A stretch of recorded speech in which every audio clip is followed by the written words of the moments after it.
संविधान और संवैधानिक व्यवस्था के खिलाफ, न्याय और न्यायिक प्रक्रिया के खिलाफ जाकर के जिस तरह का बयान दे रहे हैं और जिस तरह से बिहार में जोगी मॉडल या बुलडोजर नीति की बात कर रहे हैं, इससे स्पष्ट होता है कि बिहार में भारतीय जनता पार्टी किस तरह की अराजकता का माहौल खड़ा करना चाहती है, किस तरह से अपराध अपराधियों के नाम पर पिक एंड चूज की राजनीति करना चाहती है।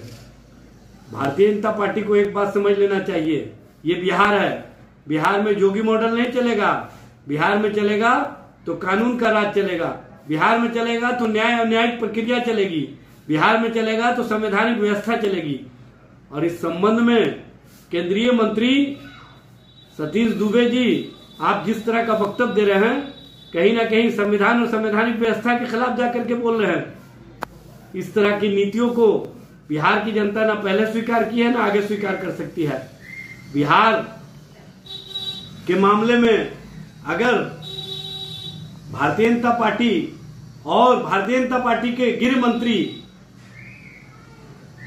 सम्राट चौधरी जी, अगर आप अपराधियों पर कार्रवाई करना चाहते हैं, अपराधियों को चिन्हित करना चाहते हैं, अपराधियों पर आप कानून का राज स्थापित करना चाहते हैं, तो सबसे पहले आपको कार्रवाई करनी चाहिए। बिहार में एडीआर की रिपोर्ट के अनुसार जो 26 मंत्री बने हैं, उसमें 46% किसी न किसी आपराधिक मामलों में या भ्रष्टाचार के मामलों में संलिप्त हैं। ऐसे मंत्रियों को सबसे पहले बिहार सरकार मंत्रिमंडल से बाहर करे और उन लोगों को चिन्हित करे जो 20 सालों में सत्ता के माध्यम से अपराधियों को महिमा मंडित करते रहे, अपराधियों को संरक्षित करते रहे।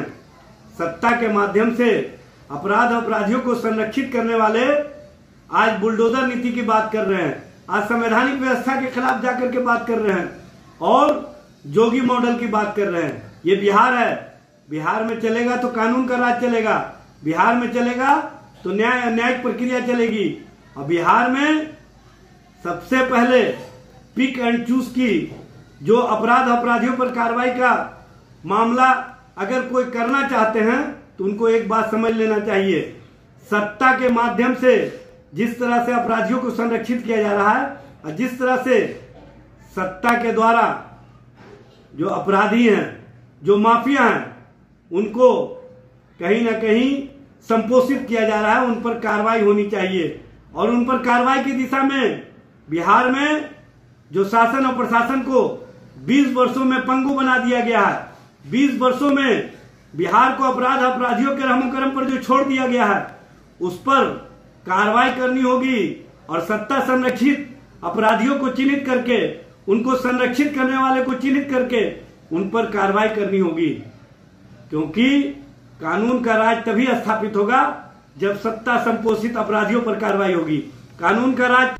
हमसे जुड़े रहने के लिए हमारे YouTube चैनल को सब्सक्राइब करें और नई वीडियो की नोटिफिकेशन के लिए बेल आइकॉन को दबाएं।